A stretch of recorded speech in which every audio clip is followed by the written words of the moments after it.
Shalom, apa kabar saudara? Saya percaya kita semua luar biasa. Voice of Pentecost kali ini kita membahas mengenai mamon. Pernahkah saudara melihat ada orang yang begitu kaya tetapi tidak bisa menikmati kekayaannya? Salomo memperhatikan hal yang sama dalam Pengkhotbah 5 ayat 12-13. Ada kemalangan yang menyedihkan kulihat di bawah matahari. Kekayaan yang disimpan oleh pemiliknya menjadi kecelakaannya sendiri. Dan kekayaan itu binasa oleh kemalangan. Sehingga tak ada satupun padanya untuk anaknya. Saudara, Yesus sangat memperhatikan bagaimana seseorang melihat harta materi dan mengelola keuangannya.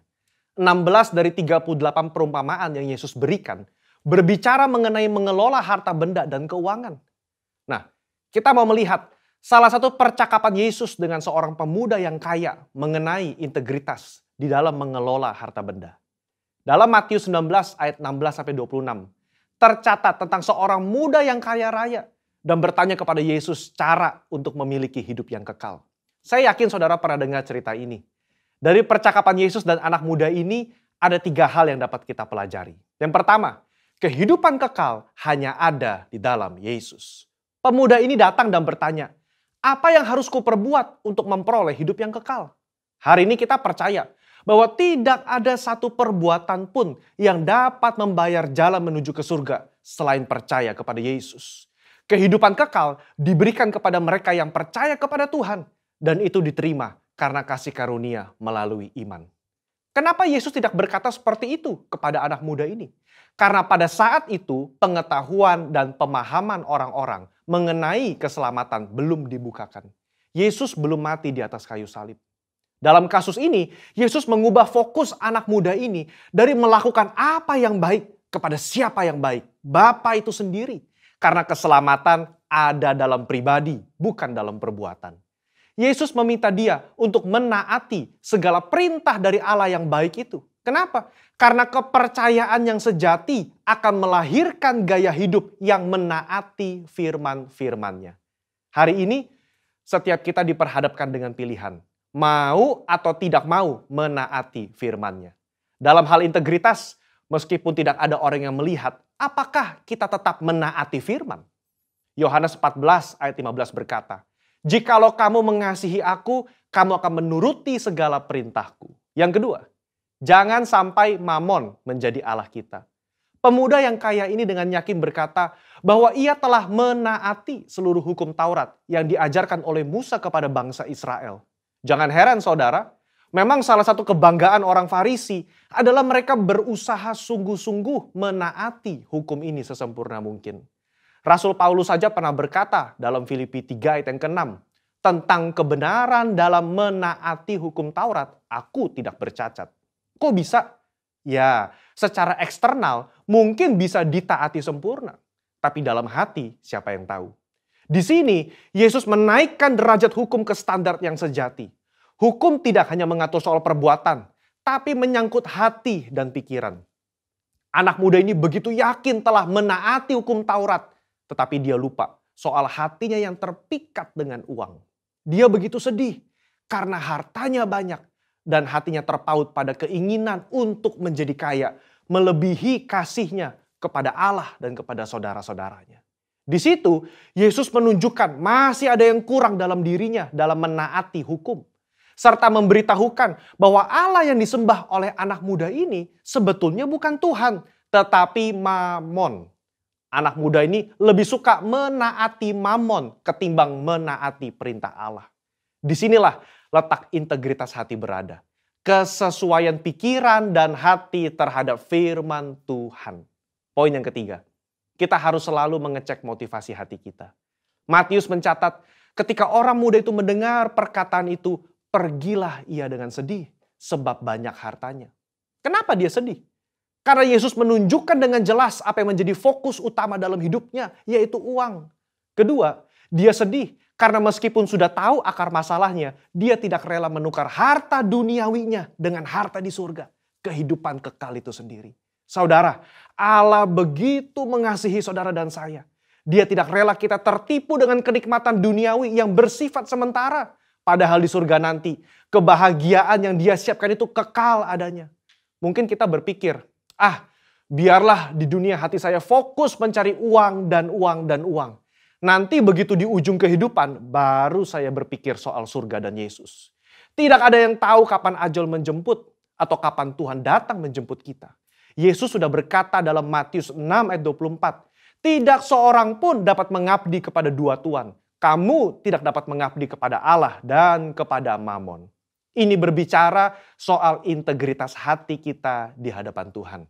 Orang yang terus-menerus berfokus kepada uang atau mamon akan kesulitan menempatkan Tuhan sebagai prioritas pertama dalam hidupnya. Percayalah, kita yang mencari dahulu kerajaan Allah dan kebenarannya, Tuhan akan cukupkan kebutuhan kita di dunia ini. Allah adalah Bapa yang baik, yang suka memberi berkat kepada anak-anaknya. Mari kita belajar mengucap syukur dan menerima berkat yang Tuhan berikan dengan rasa cukup. Saya tutup dengan kata-kata bijaksana dari Raja Salomo. Siapa mencintai uang tidak akan puas dengan uang. Siapa mencintai kekayaan tidak akan puas dengan penghasilannya. Saya berdoa, kita semua mengucap syukur atas berkat yang Tuhan beri dalam hidup ini.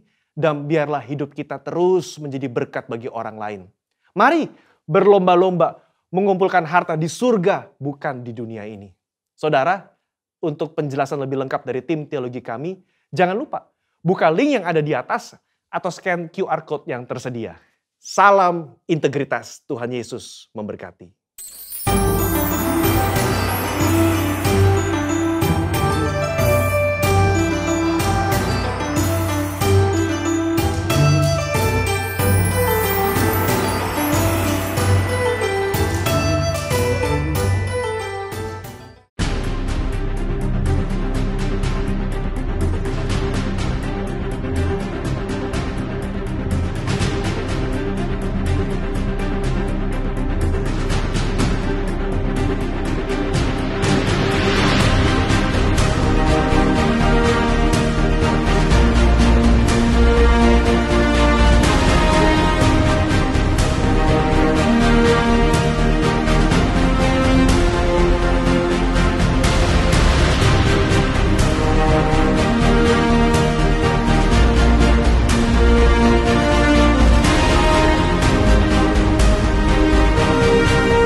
Shalom， 弟兄姐妹平安，平安！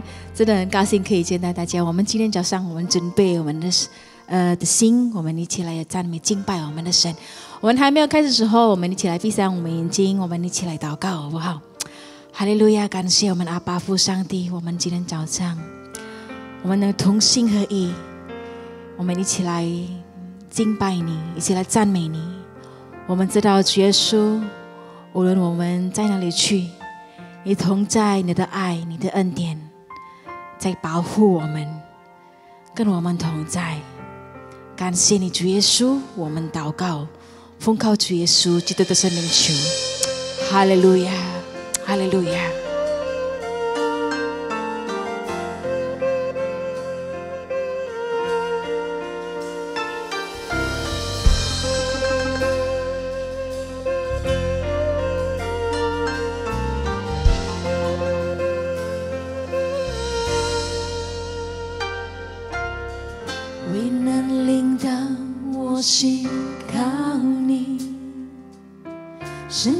着你逼我度过，你心事为我坚持到最后。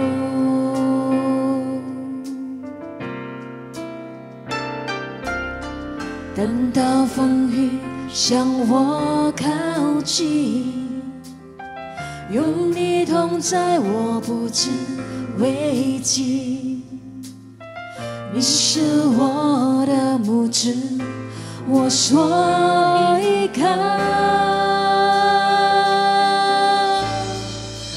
每个月，每一天，握着你永远在身边。祝你永远与我同在，在你里面没有改变。你的决定从昨日到今日，一直到永远。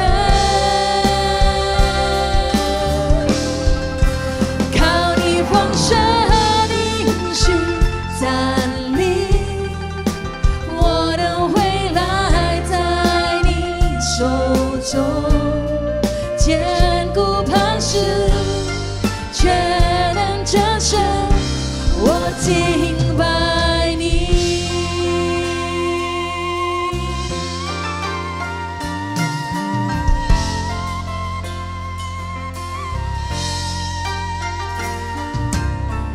危难临到，我心靠你，顺着你，顺着你逼我度过。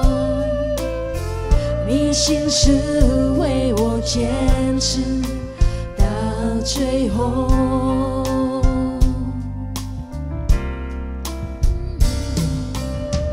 等到风雨向我靠近，有你同在，我不知畏惧。你是我的牧者，我所依靠。每个夜，每一天，握着你永远在身边。祝你永远与我同在，在你里面没有改变。你的决定从昨日到今日，一直到永远。靠你丰盛应许站立，我的未来在你手中，坚固磐石，全能战胜，我敬拜你。祝你永远与我同在，在你里面没有改变。你的决定从昨日到今日，一直到永远。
你的决定从昨日到今日，一直到永远。接现在，靠你丰盛应许站立，我的未来在你手中，坚固磐石，全能战胜，我敬拜你。主，你永远与我同在，在你里面没有改变，你的决定从昨日到今日，一直到永远。靠你丰盛应许站立，我的未来在你手中，坚固磐石，全能战胜，我敬拜你。坚固磐石，全能战胜，我敬拜你。坚固磐石，全能战胜，我敬拜你。哈利路亚，哈利路亚。感谢你，主耶稣，哈利路亚。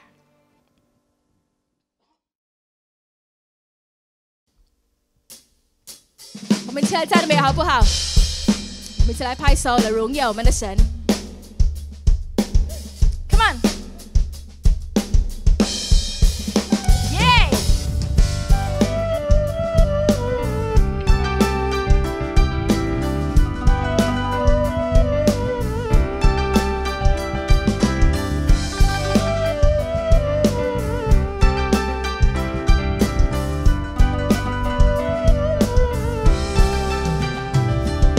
你们要依靠耶和华，你们要依靠耶和华，因他是你是磐石和盾牌。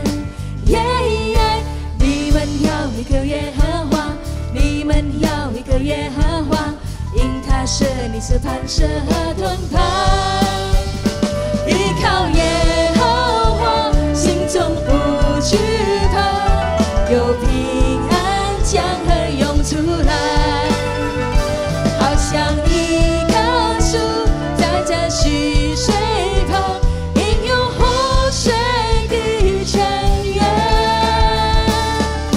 你们要依靠耶和华，你们要依靠耶和华，因他是你是磐石和盾牌。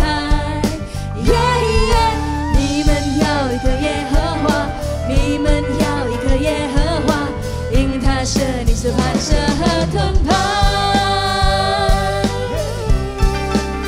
我起来赞美。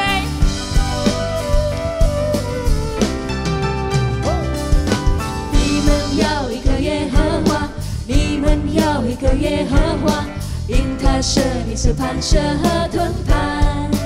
耶耶！你们要依靠耶和华，你们要依靠耶和华，因他是你是磐石和盾牌。依靠耶和华，心中不惧怕，有平安江河涌出来，好像一棵树在这溪水旁，应有湖水的泉源。依靠耶和华，心中不惧怕，有平安江河涌出来，好像一棵树在这溪水旁，应有湖水的泉源。你们要依靠耶和华，你们要依靠耶和华，因他是你是磐石和盾牌。耶耶！你们要依靠舍，你是磐石和盾牌。因他舍，你是磐石和盾牌。因他舍，你是磐石和盾牌。我们一起来荣耀。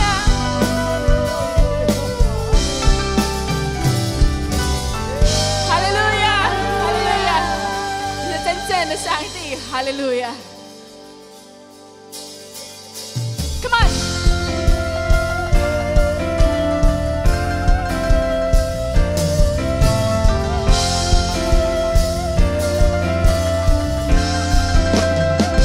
你使我喜乐泉源，你使我欢欣跳跃，你使我自由飞翔，不再被罪恶捆绑。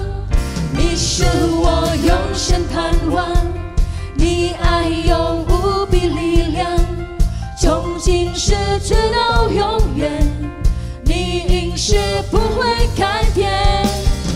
你的宝血有能力，能医治一切的伤口。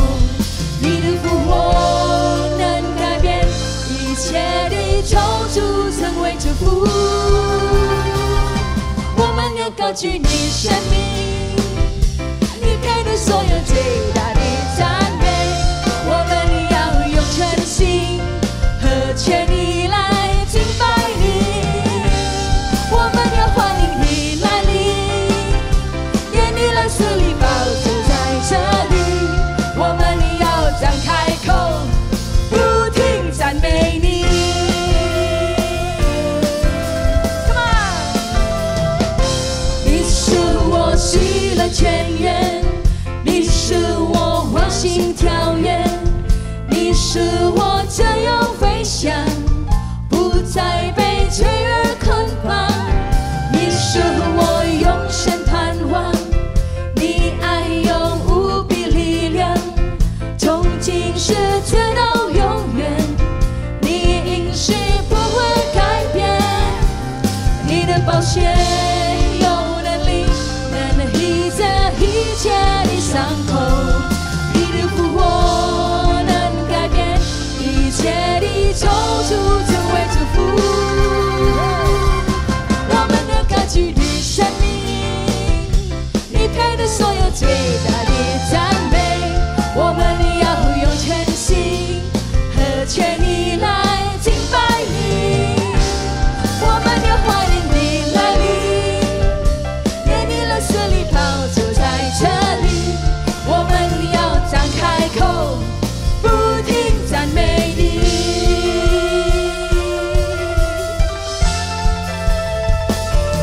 你的宝血有能力，能医治一切的伤口。你的复活能改变一切的咒诅，成为祝福。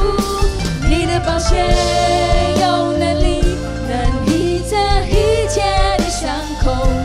你的复活能改变一切的咒诅，成为祝福。我们要高举你生命，你配得所有最大的赞美。我们要用全心和全意来敬拜你。我们要欢迎你来临，愿你来赐你宝座在这里。我们要张开口，不停赞美你。我们要张开口，不停赞美你。一起来说，我们要张开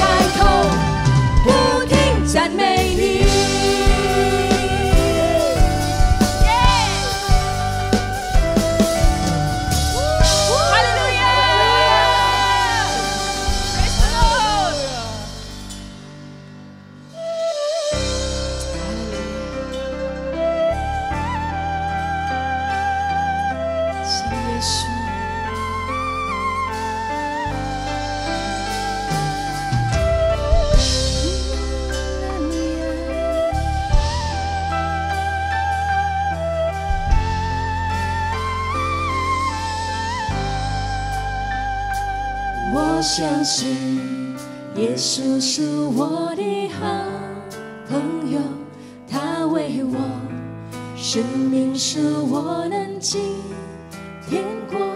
我相信天父是我的阿父，他好疼爱我，他以慈爱安慰我。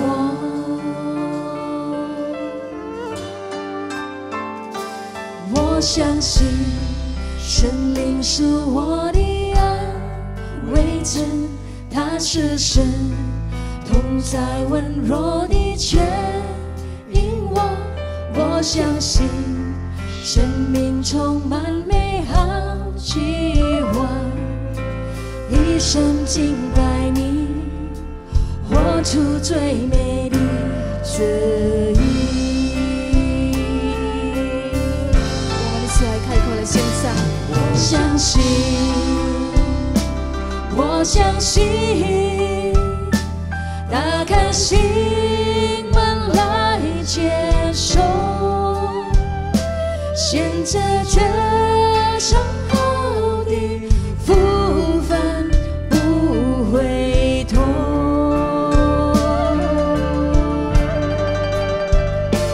我相信，我相信，我的生命已不同，一路上有主来陪伴我，永远不离开我。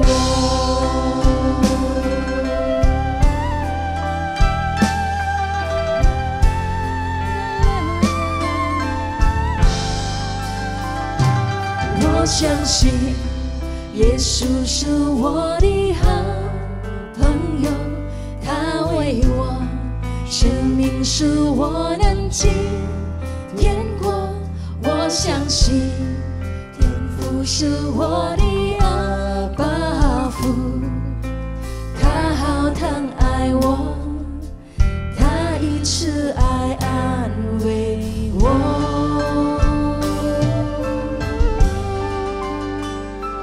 我相信神灵是我的安慰者，他是神同在温柔的牵引我。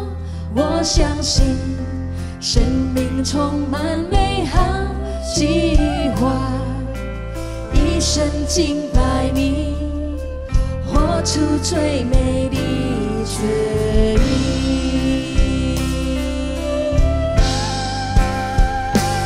我相信，我相信，打开心门来接受，现在这上好的福分不回头。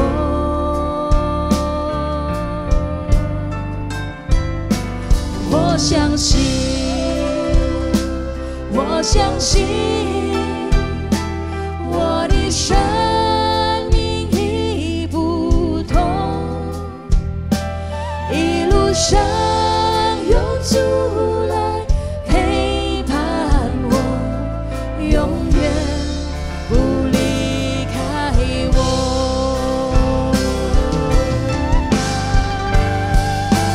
我相信，我相信，打开心门来接受，现在这上好的福分不回头。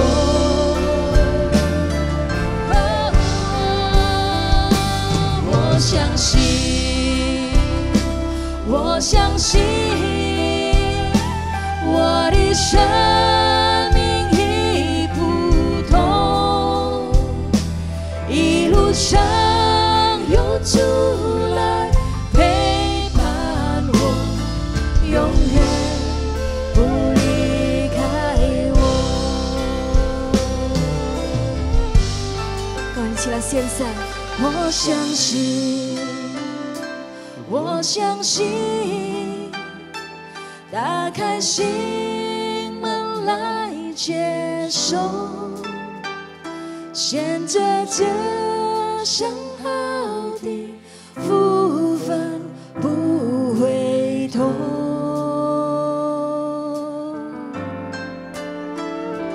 我相信，我相信，我的生命已不同，一路上有主来陪伴我，永远不离开我。一起来献上，和上帝来说，相信，我相信，踏开你的心门，打开心门来接受，衔着这上好的福分不回头。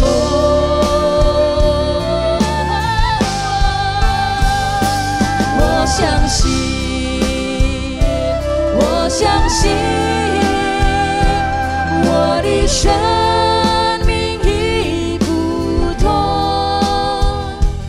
一路上有主来陪伴我，永远不离开我。我相信，我相信，我相信，我相信，天父神阿爸父，他看我为宝贵，他看我为宝贵，他看我为宝贵。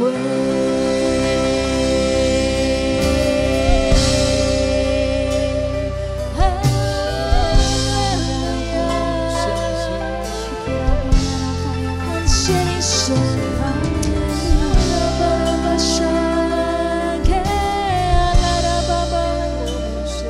感谢你神，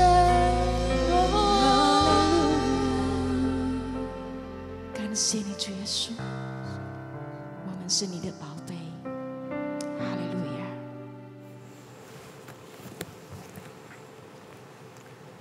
Shalom Bapak Ibu yang kasih Tuhan Yesus.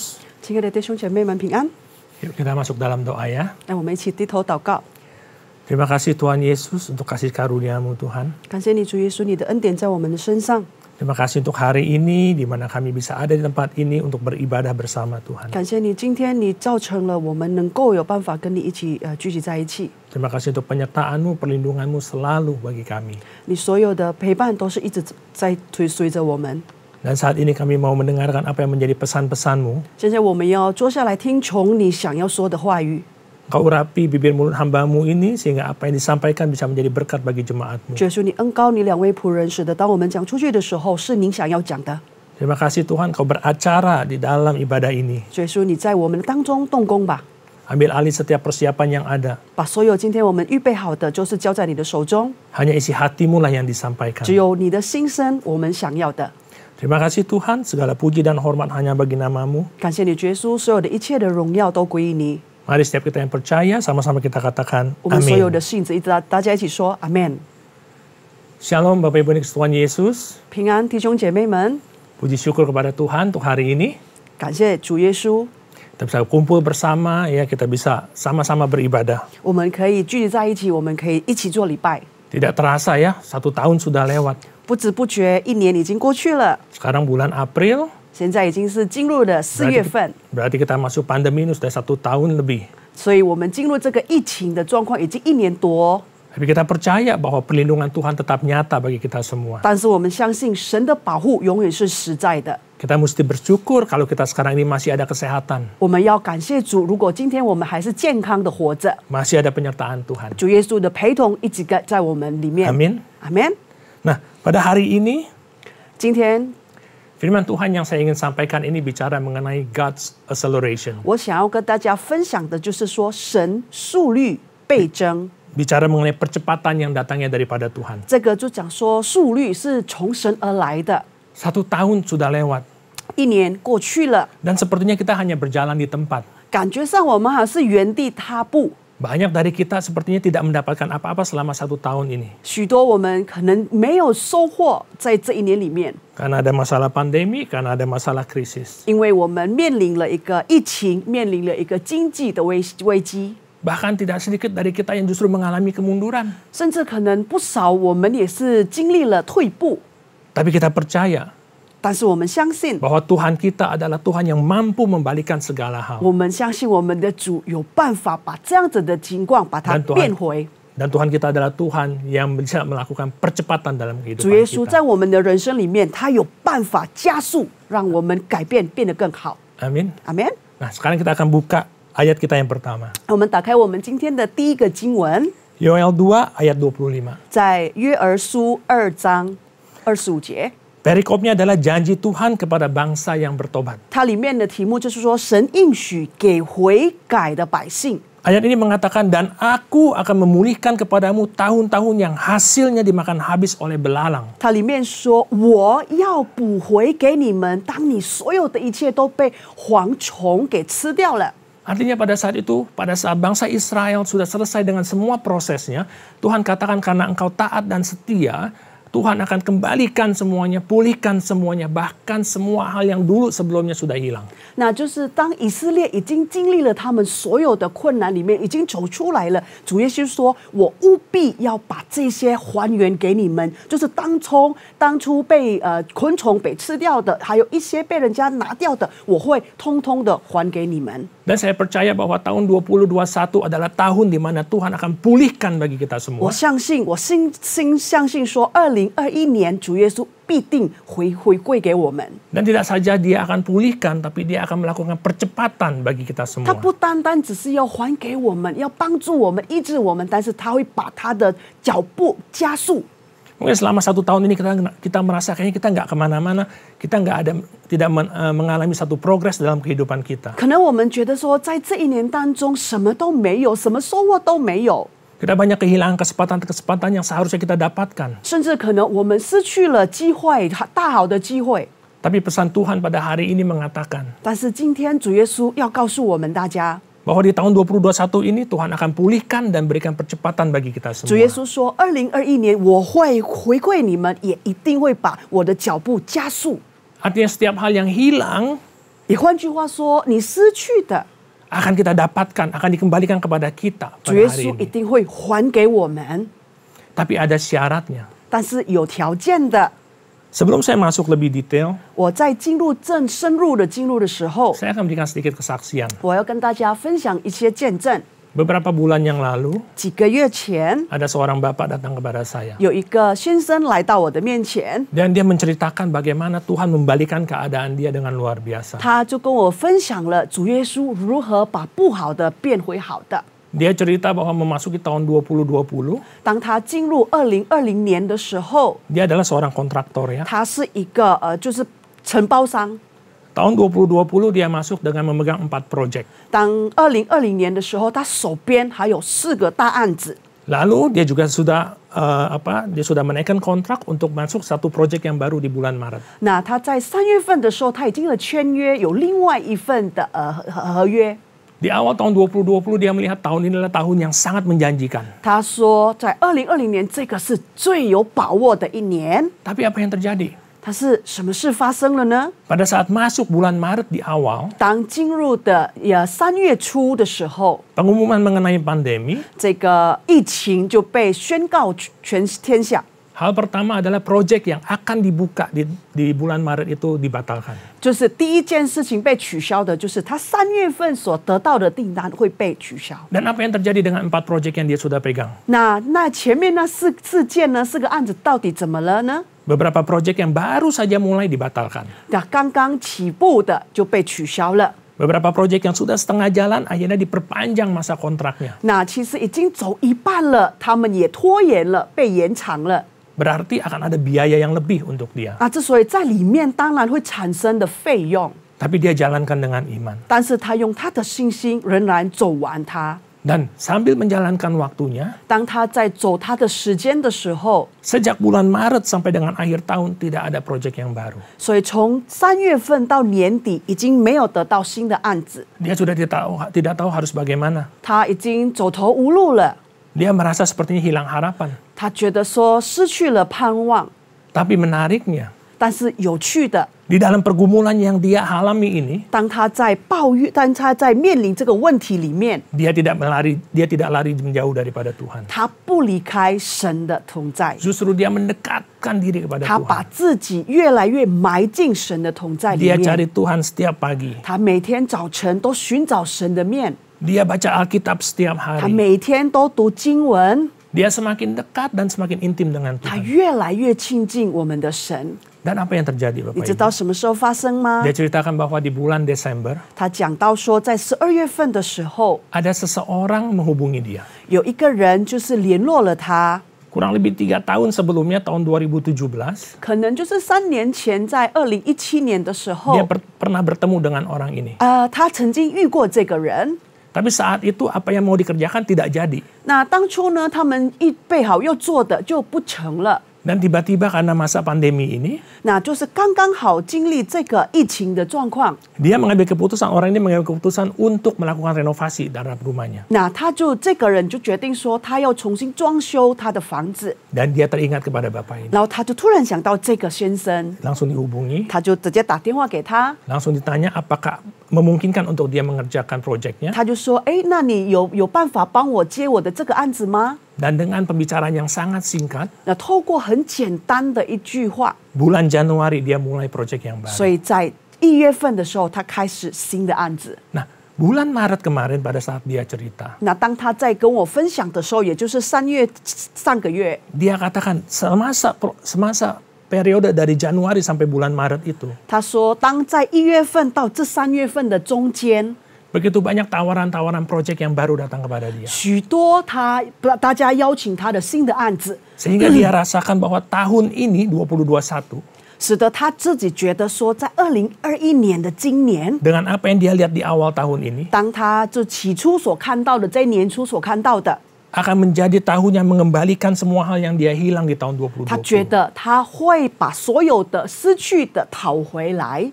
Itu yang akan dialami oleh kita semua. 那个也就是我们必定会经历过的。 Pada saat Tuhan campur tangan dan memberikan percepatan kepada 当 kita. 主耶稣下手了，以及把他的脚步加速， Sebagaimana yang tertulis di Yoel 2 ayat 25就如 tadi. 同在约珥书里面2章第25节里面所写的。 Bapak Ibu ini kasih Tuhan Yesus. 亲爱的弟兄姐妹们， Hari ini saya mau kita semua 我想要大家一起， mengaminkan bahwa tahun 2021 adalah tahun percepatan bagi kita semua. 我们要一起说阿面。2021年就是我们加速倍增的 Apa 年， yang hilang di tahun 2020我们所2020年所失去的， akan dipulihkan di tahun ini. 今年务必回原。 Tuhan akan campur tangan dalam kehidupan kita. 主耶稣必定参与在我们的生活里面， Tuhan akan memberikan percepatan dalam kehidupan 主耶稣 kita. 一定加快他的脚步在我们的人生里面。 Karena Tuhan kita adalah Tuhan yang mampu memberikan 因 percepatan. 为我们的主是有办法加速倍增的主， Dia adalah God of acceleration. 他是一位加律倍增的一位主。 Kita baca ayatnya di Yohanes 2. 我们再打开约翰福音第2章， Kita tahu ceritanya. 我们晓得里面的故事到底在讲什么。 Saat itu Tuhan Yesus dan ibunya Maria diundang kepada satu pesta kawin. 在那时候呢，耶稣还有他的母亲被邀约到一个娶亲的宴席中。 Lalu di tengah-tengah pesta tiba-tiba pemilik rumah datang kepada mereka. 那在婚宴的当中的时候，他的主人突然间来到他们的面 Dan 前， mengatakan bahwa anggur yang harus dia sediakan untuk para tamu itu sudah habis. 他说他所有的酒已经用尽了，没了。 Dan ibu Yesus datang kepada Yesus dan mengatakan, bisakah engkau lakukan sesuatu mengenai 那 hal 当 ini? 初耶稣的母亲就来到耶稣面前说：“哎，您有办法做一些事情吗？” Lalu Tuhan Yesus memanggil para pelayan-pelayan 那主耶稣就要那个些仆人， dan mengatakan kepada mereka, engkau isi semua tempayan-tempayan yang ada itu dengan air. 他说：“你把这边所有的缸把它装满了水。 Dan mereka isi tempayan itu sampai penuh. ”他们真的是做了，把所有的缸里面所有的水都满满的。Lalu Tuhan Yesus perintahkan kepada salah satu dari mereka, 然后主耶稣就命令其中一位， engkau cedok air itu, 他说：“你把它舀起来， berikan kepada pemimpin pesta. 那就给那一些所宴席的主席。 Dan pada saat pemimpin pesta itu mencobai merasakan apa yang ada di anggur tersebut, 当这个主席尝试了把它喝了在这杯酒里面， dia terkejut karena anggur itu ternyata anggur yang terbaik yang dia bisa rasakan. 他受惊了，他惊讶了，因为他觉得这个酒最好喝的。 Sampai-sampai dia datang kepada tuan rumah. 他来到这个新郎官， Dan dia mengatakan sangat mengherankan, biasanya orang menyediakan anggur yang terbaik di awal. 他说，通常一般来就是说把最好的摆在第一部分。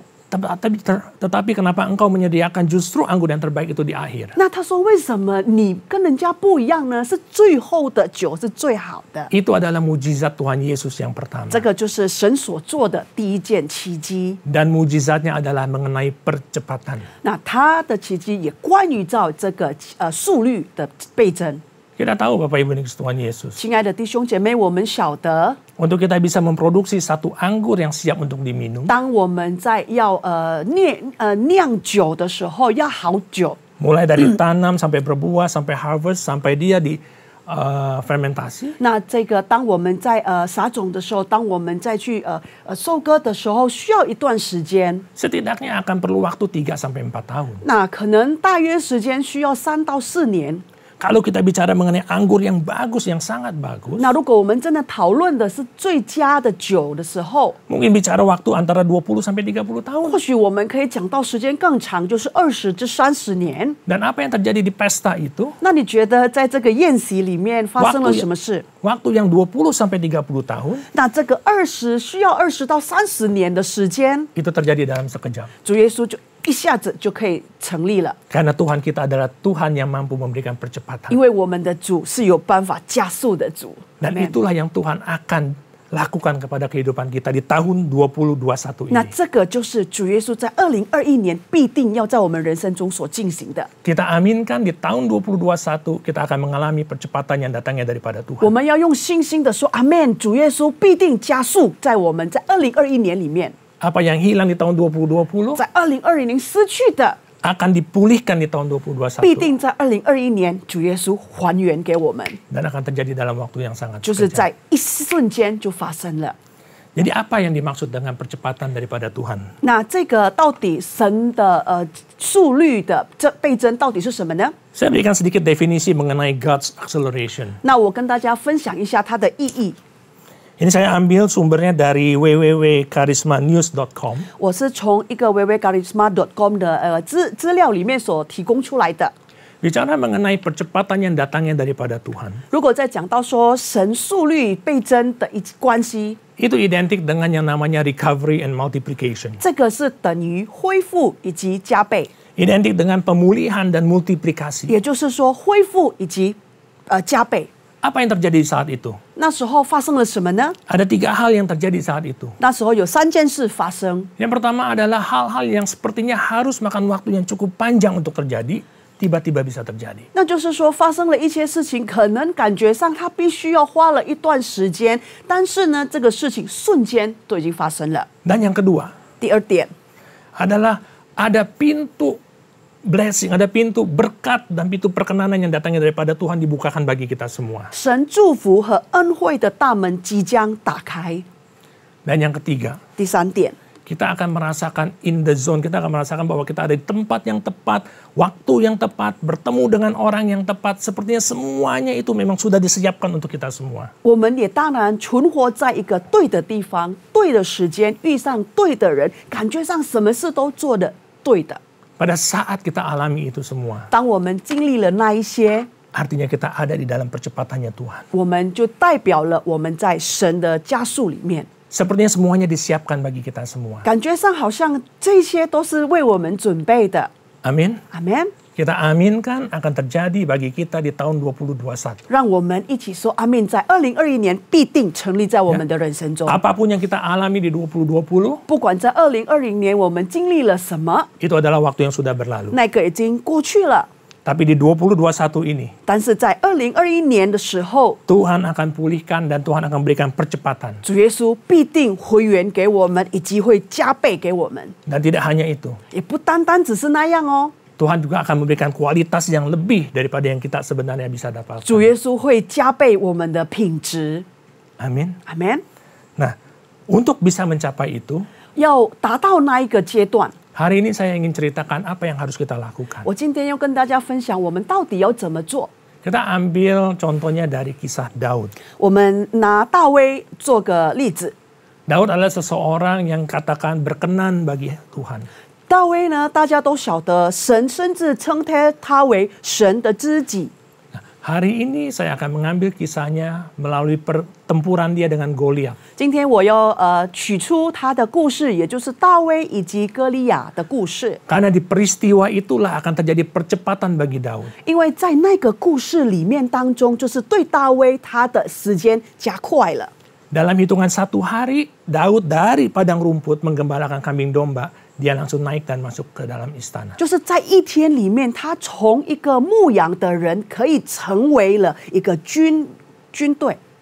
Proses apa dan respon apa yang Daud berikan untuk dia bisa mendapatkan itu semua? 那你觉得在大卫这里面是到底有经历了什么样的过程呢？ Ya, kita pelajari, kita dengarkan. Semoga dari apa yang kita dapatkan dari sini, kita akan mengalami percepatannya daripada 当我 Tuhan. 们透过大卫的故事来学习，使得我们也是呢得到了新的灵感。 Hal yang pertama 第一件事情， adalah memiliki hati yang benar. 拥有正确的心。 Untuk kita mengalami percepatan yang datangnya daripada Tuhan, 如果我们要从神而来的速率加倍的时候， tidak bisa tidak kita harus memiliki hati yang benar di hadapan 我 Tuhan. 们务必要拥有正确的心，在神的面前。 1 Samuel 16 ayat 6 sampai dengan 7. 在撒母耳记上16章第6到第7节， Saat itu Samuel datang ke rumahnya Isai 在那个时候，撒母耳到以撒家， dan mengatakan kepada Isai bahwa aku akan mengurapi salah satu dari anakmu untuk menjadi seorang raja. 他说：“我到时候呢会祝福你一位儿子成为国王。” Lalu Samuel memanggil semua anak-anaknya satu persatu untuk Isai memanggil anak-anaknya satu persatu untuk dipertemukan kepada 那 Samuel. 时候呢，以赛就把所有的儿子们、小孩们把他聚集在一起，就让他遇见了这个撒母耳。 Nah, ayat ini bicara mengenai saat Samuel bertemu dengan anaknya yang pertama. 那这个就是讲到说，撒母耳在遇见了以撒的第一个儿子， Samuel melihat Eliab, anak pertamanya Isai. 他看到以利亚他的第一个儿子， Lalu pikirnya, 然后他就想了， sungguh di hadapan Tuhan sedang berdiri yang diurapinya. 他说：“我们站在前面的，真的是神所应许的。” Tapi apa yang menjadi jawaban Tuhan? 但是耶稣在这里回答什么呢？ Tetapi berfirmanlah Tuhan kepada Samuel, 但是耶稣却对撒母耳说 janganlah pandang parasnya atau perawakannya yang tinggi, 他说：“不要看他的外貌和他的身材高大， sebab aku telah menolaknya. 因为我不拣选他。 Bukan yang dilihat manusia, yang dilihat Allah. 因为耶稣不像人所看人， Manusia melihat apa yang di depan mata, 人是看外貌， tetapi Tuhan melihat hati. 耶稣是看内心。 Amin. 阿门。 Jadi hal yang pertama 第一点， adalah untuk kita memiliki hati yang benar di hadapan 我 Tuhan. 们在主耶稣的面前拥有了正确的内心。 Kisah Para Rasul 13 ayat 22. 使徒行传第13章第22节里面也说过， Dikatakan begini, 里面说了， setelah Saul disingkirkan, 击废了扫罗， Allah mengangkat Daud menjadi raja mereka. 就选立大卫作为他们的王， Tentang Daud, Allah telah menyatakan, 又为他做谏说。 aku telah mendapatkan Daud bin Isai seorang yang berkenan di hatiku dan yang melakukan segala kehendakku. 我寻得那耶西的儿子大卫，他是合我心意的人，凡事要遵行我的旨意。 Jadi Tuhan melihat hati kita 所以主耶稣是看透我们的心， dan kita berkenan pada saat kita melakukan apa yang menjadi kehendak Tuhan. 当我们做神所喜悦的，我们就讨神喜悦了。 Matius 7 ayat 21. 在马太福音第7章21节里面说， Dikatakan bukan setiap orang yang berseru-seru kepadaku Tuhan Tuhan akan masuk ke dalam kerajaan sorga. 凡称呼我主呀主呀的人，不能进天国，唯独遵行我天父的旨意的人能进去。melainkan Dia yang melakukan kehendak Bapakku yang di sorga. 也就是唯独能够进行天父旨意的人能够参近。 Amin. 阿门。 Nah, sekarang pertanyaannya, 问题来了， hati yang semacam apa yang Tuhan lakukan, yang Tuhan inginkan? 主耶稣想要的心到底是如何的呢？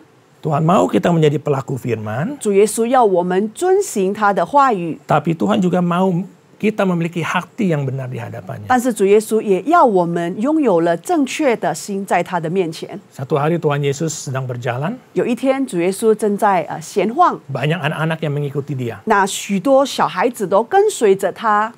Lalu murid-muridnya mengusir orang-orang supaya jangan terlalu dekat dengan Tuhan Yesus. 他的门徒们说：“把这些散了吧，散了吧，不要太接近主耶稣。” Tapi akhirnya Tuhan Yesus menegur mereka dan panggil anak-anak itu datang padaku. 那主耶稣反而叮咛了他们说：“没关系，把小孩带进来。” Markus 10 ayat 14 berkata begini, 在马可福音第10章第14节是这么说的。 biarlah anak-anak itu datang kepadaku, jangan halang-halangi mereka. 他说：“让这些小孩进入我这边，不要阻碍他们， Sebab orang-orang seperti itulah yang mempunyai kerajaan Allah. 因为就是这样子的人是拥有天国的。” Artinya kita harus memiliki hati seperti anak-anak. 就是说，我们必须要拥有像儿童一般的心。 Tuhan kita bukan Tuhan yang melihat rupa, Dia Yes. adalah Tuhan yang melihat hati. 主耶稣不是看外貌的主，他是看内心的主。 Apa sih hati anak-anak? 那你觉得小儿童们的心到底是什么呢？ Hati yang polos, hati yang tulus, tidak ada iri dengki. 那就是很纯真、很纯洁的一个心态。 Hati yang bersandar dan terus melekat kepada orang tuanya. 那就是拥有了一个依靠他父母的一个心态。 Hati itulah yang Tuhan inginkan daripada 这 kita. 种心就是主耶稣要我们拥有的。 Selain itu, 除了那个之外， di Mazmur 25 ayat 5, 在诗篇第25章第5节， Daud menuliskan, bawalah aku berjalan dalam kebenaran-Mu dan ajarlah aku. 大卫里面写说：“求你以你的真理引导我，教训我， Sebab Engkaulah Allah yang menyelamatkan aku. 因为你是救我的神， Engkau ku nantikan sepanjang hari. 我终日等候你。” Di samping kita harus memiliki hati seperti anak-anak, 除了我们拥有了儿童一般的心， kita harus memiliki hati yang terus menantikan Tuhan. 因为也就是说，我们必须要日夜等候我们的主。 Amin. 阿门。 Ini adalah hal pertama yang kita harus miliki. 这个就是第一点，我们必须要拥有的， Miliki hati yang berkenan bagi Tuhan. 就是有正确对神有正确的心态。 Hal yang kedua, 第二个， untuk kita mengalami percepatan yang datangnya daripada Tuhan, 能够经历了神所加速的一个， kita harus memiliki ketaatan. 我们必须要有服从的心。 Kalau kita mau menggenapi rencana Tuhan dalam hidup kita, 如果我们想把神的旨意能够成立在我们的人生中， kita harus taat kepada tuntunan kemana Tuhan bawa kita. 我们必须要走到神带我们去的一个地方。 Tuhan mau membuat Abraham menjadi bapa dari bangsa-bangsa. 主耶稣要亚伯拉罕成为天国之父， Tapi pada saat Tuhan minta Abraham untuk pergi ke tanah yang akan ditunjukkannya, 那如果亚伯拉罕被神吩咐了到主耶稣要的一个块地里面， tapi Abraham mengatakan, aku nggak mau Tuhan. 那如果亚伯拉罕是这么说，我不要呀主。 Nah, kalau dia tidak pergi, bagaimana Tuhan bisa menggenapi janjinya bagi Abraham? 那如果说他不去的时候，那怎么样会把神的应许加倍在他的身上呢？ Kalau kita mau mengalami percepatan yang datangnya daripada Tuhan, 那如果说我们要经历神而来的速率， kita harus taat dengan tuntunannya. 我们必须要遵守他的旨意。 Tuntunan Tuhan belum tentu sesuai dengan apa yang menjadi keinginan kita. 他的指导当然不是我们要的， Kita belajar dari Daud. 但是我们透过大卫，我们要学习。 1 Samuel 17, 14, 15. 在撒母耳书记上17节第14节到第15节， Di situ diceritakan bahwa Daud sedang berjalan baru pulang dari istananya Saul. 那时候呢，讲到说大卫正在回头的路上，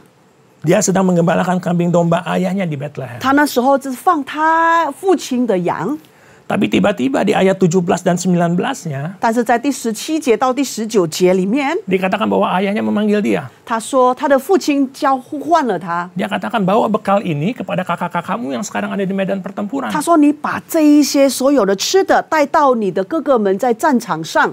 Saat itu Daud bisa mengatakan nggak mau, tidak mau. 大卫那时候可能说我不要啊，我不要。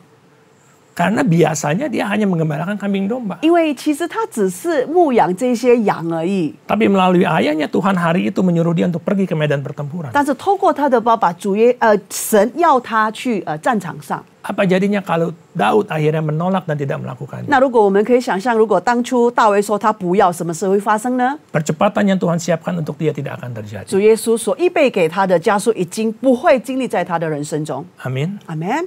Demikian juga halnya dengan kita. 也就是我们另当也是一样的。 Kalau kita mau mengalami percepatan yang datangnya daripada Tuhan, 如果我们要经历神而来的速率加倍， kita harus taat dengan tuntunan Tuhan. 我们必须要服从神的旨意。 Bagaimana caranya kita tahu untuk tuntunan Tuhan? 我们怎么知道是神要的旨意呢？ Bangun terus keintiman kita dengan Tuhan. 建立我们与神的亲密关系。 Amin. 阿门。 Dan itu adalah hal yang kedua yang kita harus lakukan. 那这个是第二点，我们务必要做到的。 Tanpa ketaatan tidak ada penggenapan janji Tuhan dalam hidup 如 kita. 果你没有服从的话，神的旨意不会成立在你的人生中。 Tahun 2008, 在2008年， saya duduk di gereja sebagai seorang jemaat. 我在教会呢坐着，成为一个教友。 Dan saat itu seorang hamba Tuhan dari mimbar berkata kepada jemaat, 那当时呢，有一个神的仆人，就是在讲台上对着教友们说， dia sampaikan firman dari Roma 12 ayat 1. 他是从罗马书第12章第1节里面这样分享的。 Yang isinya adalah Allah menasihatkan kita supaya kita mempersembahkan tubuh kita sebagai persembahan yang hidup. 他说：“所有的弟兄姐妹们，我以神的慈悲劝你们，将身体献上，当作活祭。 Dan dikatakan itu adalah ibadahmu yang sejati. 那是圣洁的，是你神所喜悦的。 Hari itu pesannya sepertinya tertuju kepada saya. 那感觉上那个经文是针对我而说的。 Dan tiba-tiba ada rasa di mana Tuhan gerakan saya untuk melayani Tuhan. 那时候我突然间有感觉说，我要在服侍神。 Hari itu saya punya pilihan. 当初我有选择权， Saya bisa katakan kenapa saya harus siapkan hari Minggu saya untuk Tuhan. 我可以说为什么我要把我的礼拜天奉献给主呢？ Saya datang beribadah hari Minggu dan Nah. sesudah itu saya bisa nikmati waktu hari Minggu saya dengan keluarga. 那我到了做礼拜天的做礼拜结束了之后，我有剩下的时间可以跟我的家庭们一起走过。 Tapi karena pesan itu begitu kuat datang kepada saya, 但是这个信息好像很强， saya taat. 我就服从了。 Keluar dari ruang ibadah, saya langsung mendaftarkan diri untuk menjadi pelayan Tuhan atau jadi pengerja di gereja. 所以当我走出这个做礼拜的时候，我就直接去报名，我说我想要成为同工。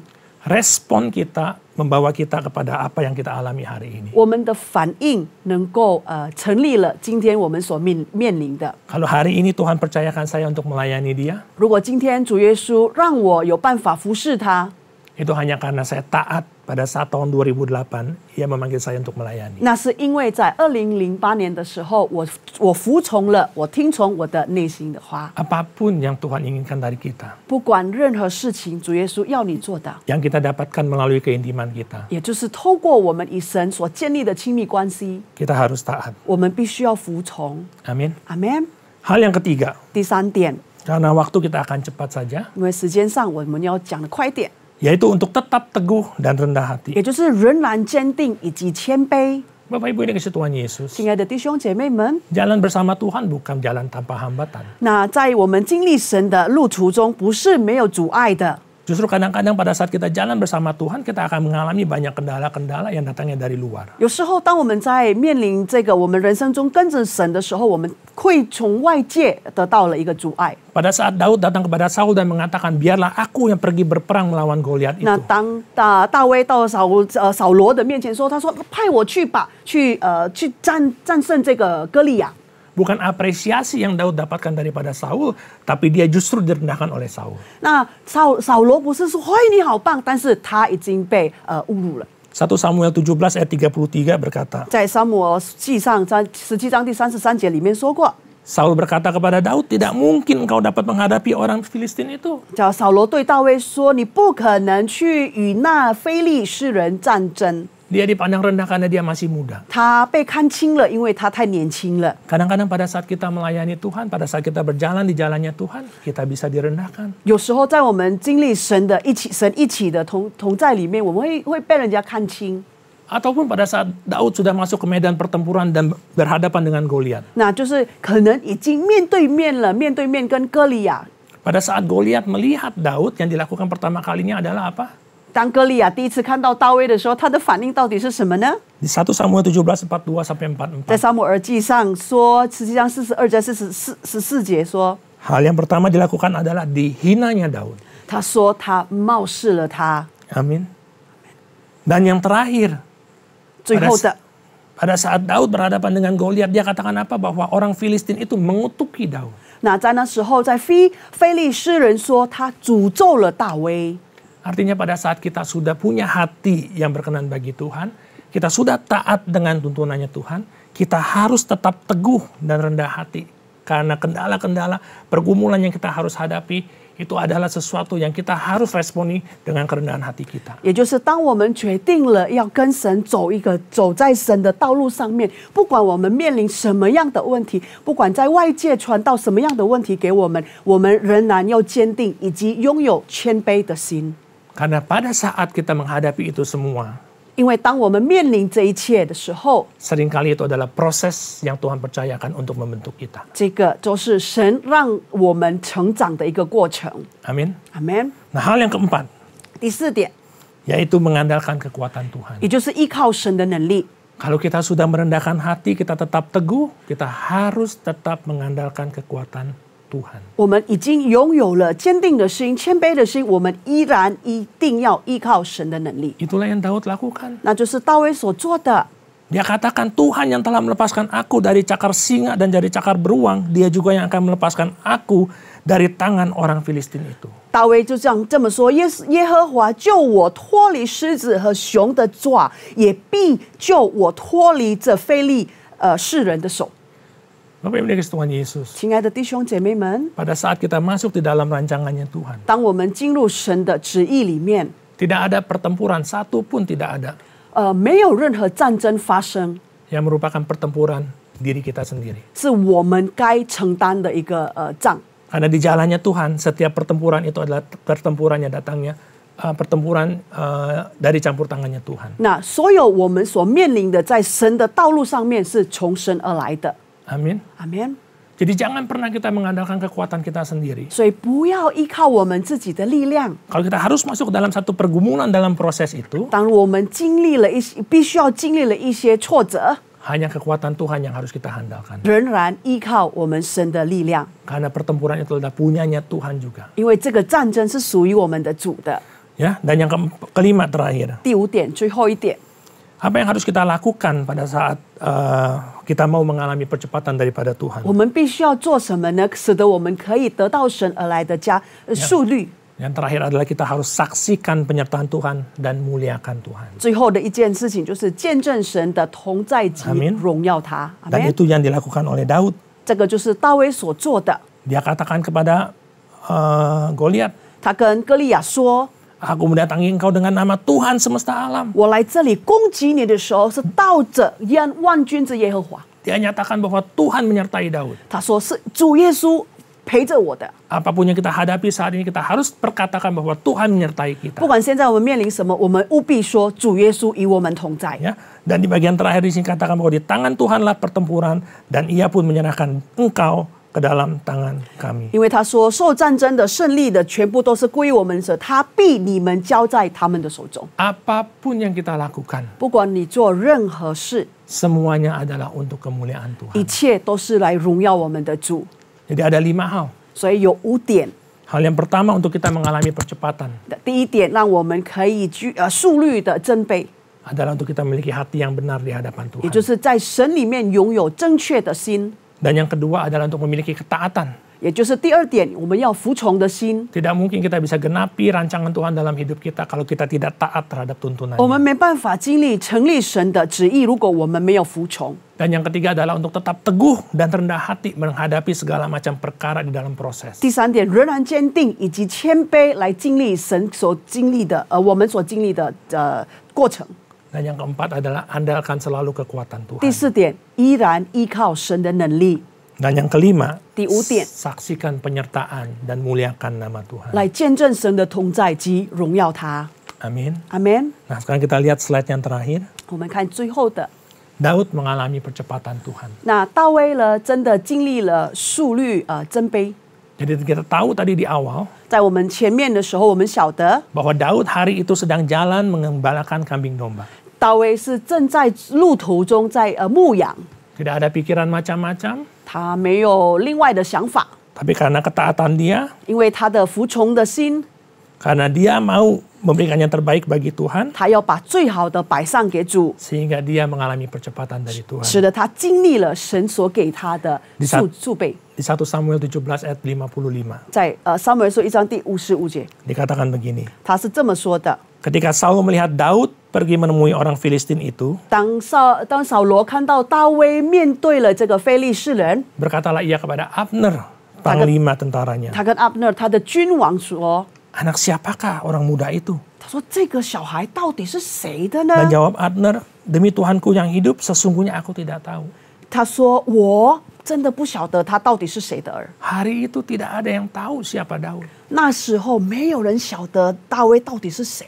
Padahal Daud sering pergi ke istananya Saul untuk memainkan kecapi. 其实大卫已经时常去扫罗的城堡里面弹乐， Tapi dia adalah seseorang yang tidak dikenal. 但是他是一个不被认出的一名人。 Lalu apa yang terjadi sesudah melalui peristiwa yang tadi? 那透过这些的过程，什么事发生呢？ Melalui peristiwa di mana dia sudah menang atas Goliat. 他已经战胜了歌利亚。 Hari itu Saul mengatakan begini. 那时候扫罗就这么说。 Pada hari itu Saul membawa dia dan tidak membiarkannya pulang ke rumah ayahnya. 打的时候呢，扫罗带着他，不让他回他父家。 Dari seseorang yang gak dikenal, yang hanya menggembalakan kambing domba, 从一个无名的人，只是说牧羊的牧子， melalui peristiwa yang Tuhan percayakan terjadi, 透过主耶稣所给他的一些责任， dalam hitungan 1 hari, 只有一天内， Daud mengalami percepatan, dia masuk ke istana dan tidak dibiarkan pulang lagi. 大卫就被迎接到一个国王里面的城堡，也不让他回到他的父家。 Bahkan sesudahnya Saul mengangkat dia untuk mengepalai para prajurit. 到时候呢，扫罗已经把他当作战士长。 Dan kita tahu apa yang terjadi sesudahnya. 那我们晓得之后有什么事发生？ Daud menang berlaksa-laksa. 大卫一直赢，一直赢，一直赢。 Amin. 阿门。 Itu adalah percepatan yang datangnya daripada Tuhan. 这个就是神所加律倍增。 Tahun 2021 ini, 2021年， sesudah kita mengalami 2020 yang sepertinya panjang sekali.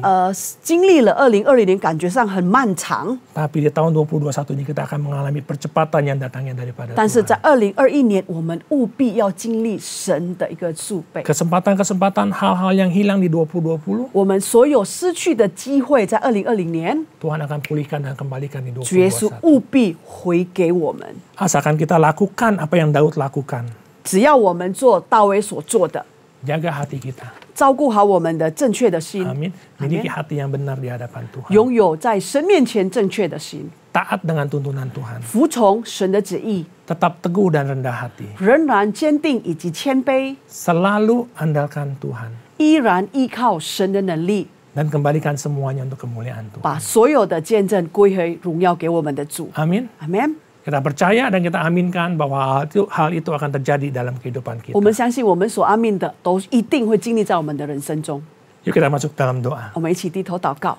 Terima kasih Tuhan Yesus. 主耶稣，谢谢你， Pada hari ini kami telah diberkati dengan firman-Mu. 今天你的话语祝福着我们。 Kami mengerti bahwa Engkau adalah Tuhan yang mampu memberikan percepatan dalam kehidupan 我们 kami. 知道，相信说主耶稣，你有办法加速。 Sesuatu yang membutuhkan waktu yang panjang bagi kami. 对我们来说，可能需要漫长的时间， Tapi dalam campur tangan Engkau di kehidupan kami, 但是因为你的带领， kami bisa mengalami percepatan itu. 我们可以一瞬间都可以领受。 Terima kasih Tuhan, Kau pimpin kami Tuhan. 谢谢你，主耶稣引导我们， Untuk kami selalu rindu dekat dengan Engkau. 使得我们永远的依靠着你， Untuk kami selalu memiliki hati yang berkenan bagimu Tuhan. 使得我们拥有一个正确在你面前的一颗心。 Berikan tuntunan-Mu kepada kami langkah mana yang kami harus pilih. 请你指导我们到底要走哪一条路。 Dan melalui ketaatan kami percaya Engkau akan genapi setiap janji-Mu dalam 透过我 kehidupan 们的 kami. 服从的心，你能够把你的应许成立在我们的人生中。 Berikan kami selalu keteguhan dan kerendahan hati di dalam menghadapi setiap masalah yang kami alami. 在我们面临所有的问题的里面，神让我们仍然坚固以及有谦卑的心， Dan biarlah kami selalu bersandar dan mengandalkan kekuatan-Mu 以及我 Tuhan. 们永远依靠着你。Dan kami akan kembalikan semuanya untuk kemuliaan nama 是的，我 Tuhan. 们把一切的荣耀归回给主。 Terima kasih Tuhan Yesus. 谢谢你，主耶稣， Engkau berkati setiap jemaat-jemaatmu. 你祝福所有你的教友 Nyatakan 们， kuasamu dalam kehidupan mereka. 把你的恩惠、恩典加倍在他们 Dan 身 mereka 上。 akan mengalami percepatan yang datangnya daripada Engkau 是 di 的，他们 tahun 会 ini. 经历从你而来的速率。 Tuhan Yesus memberkati. 主耶稣祝福你， Amin. 阿门。 Shalom, Gembala dan seluruh pengerja Mandarin Service CK7 serta jemaat Tuhan mengucapkan terima kasih kepada Bapak PDP Willy Santoso Biesi yang telah memberkati kita semua melalui penyampaian pesan firman Tuhan pada hari ini. Tuhan Yesus memberkati Bapak dan keluarga berlimpah-limpah. Berikut kami sampaikan beberapa pengumuman. Ibadah online minggu depan tanggal 2 Mei 2021 akan dilayani oleh Bapak PDM Roy Raymond Tanujaya MSc disertai dengan perjamuan kudus. Ibadah tersebut akan disertai pula dengan ibadah raya bahasa Indonesia secara live streaming pada pukul 7 pagi, 9 pagi, 11.30, 2 siang, dan setengah 5 sore. Dan ibadah secara online mulai pukul 7 pagi untuk ibadah dewasa muda atau young adult, ibadah Youth and Junior Bahasa Indonesia, ibadah anak bahasa Inggris dan bahasa Indonesia, serta ibadah anak berkebutuhan khusus di channel YouTube yang sama yaitu GBIPRJ CK7. 316 Youth Ministry English Service hari Sabtu tanggal 1 Mei 2021 pukul 4 sore akan dilayani oleh Pastor Juan Lesmana dengan tema sepanjang bulan Mei Anthem and Worship. 316 Youth Ministry diperuntukkan bagi anak muda dari umur 12 sampai 24 tahun. Mari kami mengundang anak-anak muda untuk bergabung mengikuti online service tersebut di YouTube channel GBIPRJ CK7.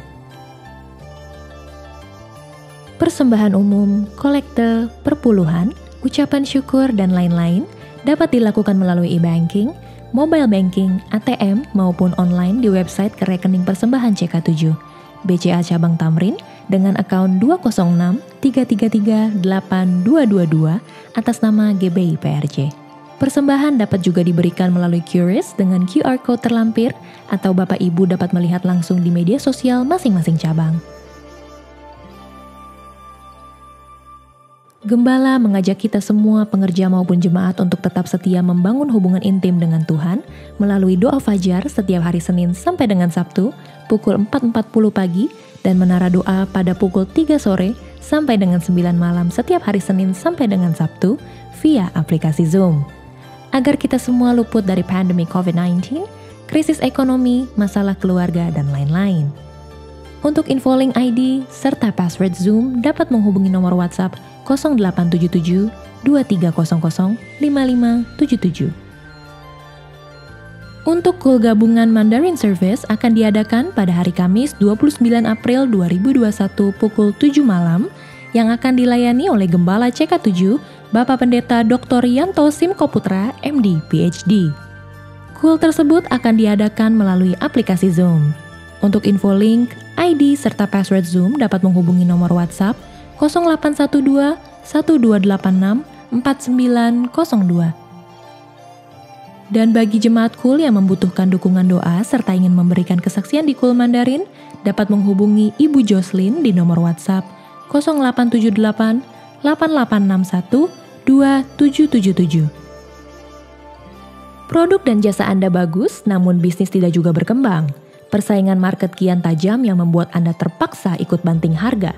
Kenalilah market Anda dengan strategi penawaran yang tepat yang akan membuat calon pelanggan rela antri untuk membeli produk Anda. Mari, hadirilah serial coaching webinar yang akan mengubah bisnis Anda selamanya.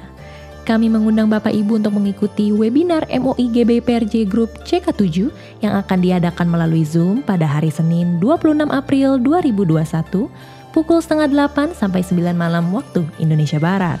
Dengan narasumber Coach Yohanes G. Pauli, beliau mendapatkan penghargaan Global Awards Winning Business Coach dan founder of Gratio Practical Business Coaching dengan topik Business Growth and Marketing Transformation dan tema Marketing Transformation 6 langkah praktis buat customer antri.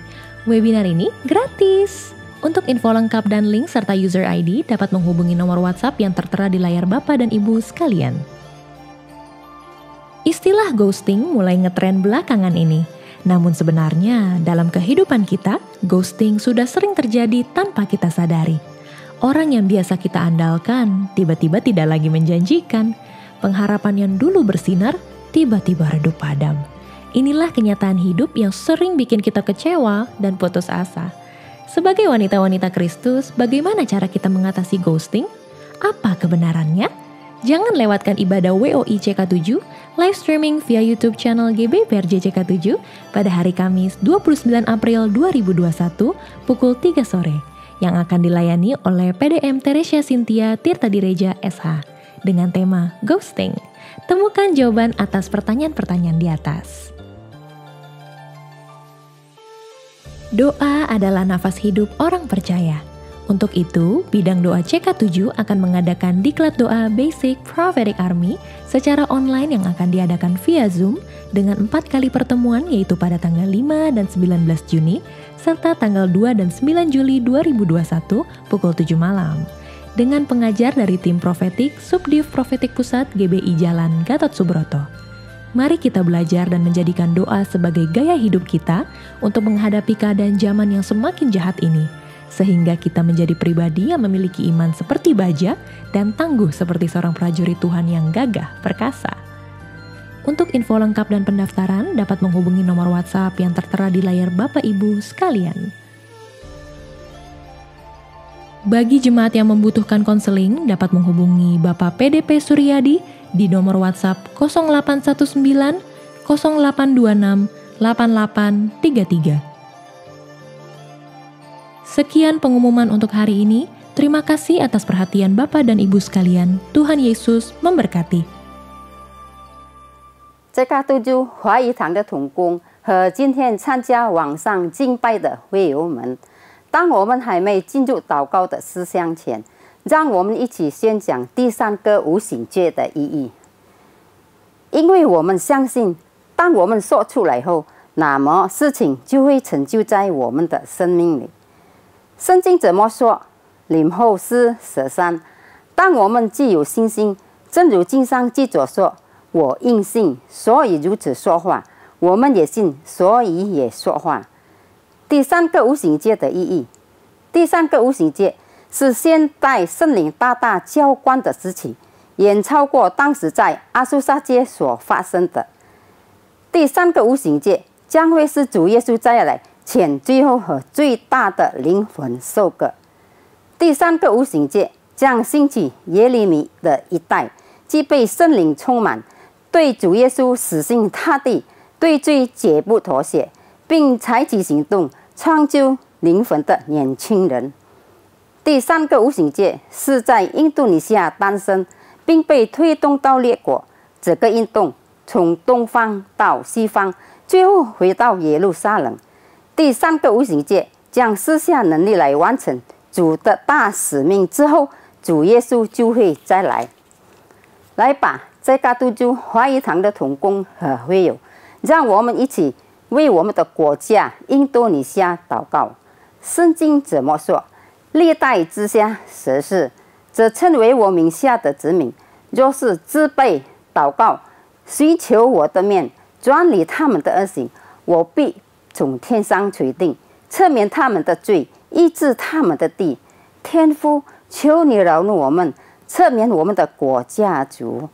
但愿你从一切的瘟疫、新冠病毒的灾害恢复我们的国家，让每个向上帝呼求的人得成就。我们祷告，让全体这个都就华语堂的同工和会友都能脱离新冠病毒和全球性经济危机的影响。奉主耶稣的名，我们也要奉耶稣名对新冠病毒和全球经济危机说：住了吧，静了吧。我们要为佐戈威总统和马鲁阿明副总统祷告，求你赐给他们智慧，为了印尼国家所采取的每一项决定都是按照上帝的旨意。我们也为治疗新冠肺炎的医护团队祷告，愿上帝羔羊的血能保护他们，遮盖他们和他们的家人。上帝赐给他们健康。今天我们要感谢他的仆人，蛮有能力来传讲上帝的道。求你大大地祝福你的仆人，阿们。我们也要为我们的总主任杨东宝牧师祷告，求上帝祝福他的健康、他的家人及他的牧养事工，使他继续被使用，成为第三无形界的使者，来完成主耶稣基督的大使命。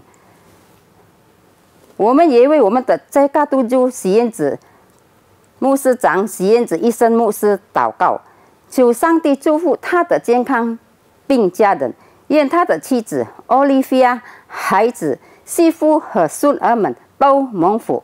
上帝成为他仆人和家人的盾牌和帮助。上帝也赐福你的仆人在这加督州的牧养生工，使我们所有在这加督州的子民配得在上帝面前。我们也为伯托利教会、神的教会、奥罗罗巴大学和世界福音联盟祷告，愿上帝赐给他们赢得更多的灵魂。也为在这加督州兴起园里面一带祷告，求上帝大大使用他们。我们也为每一位同工和在今天这加督州参加网上敬拜的会友祷告。我们为有病的祷告，上帝已医治他们，但重担的求上帝赐给他们安息。需要答案的，上帝已经应允他们。奉耶稣基督的名，让每一位上帝的子民能脱离全球性经济危机的疾病。上帝大大地祝福他们，阿们。全体同工和这加督州华语堂的会友，请举手领受上帝通过他仆人这加督州牧子的祝福。Terimalah berkat yang berlimpah-limpah dari Allah Bapa, kasih karunia di dalam anaknya yang tunggal, Yesus Kristus, persekutuan yang manis dengan Roh Kudus menyertai kita mulai saat ini sampai Tuhan Yesus datang untuk kedua kalinya, menjemput kita di awan-awan yang permai, bahkan untuk selama-lamanya. Semua yang percaya katakan amin. Tuhan memberkati dan Tuhan melindungi Anda semua dari serangan pandemik COVID-19. God bless you all.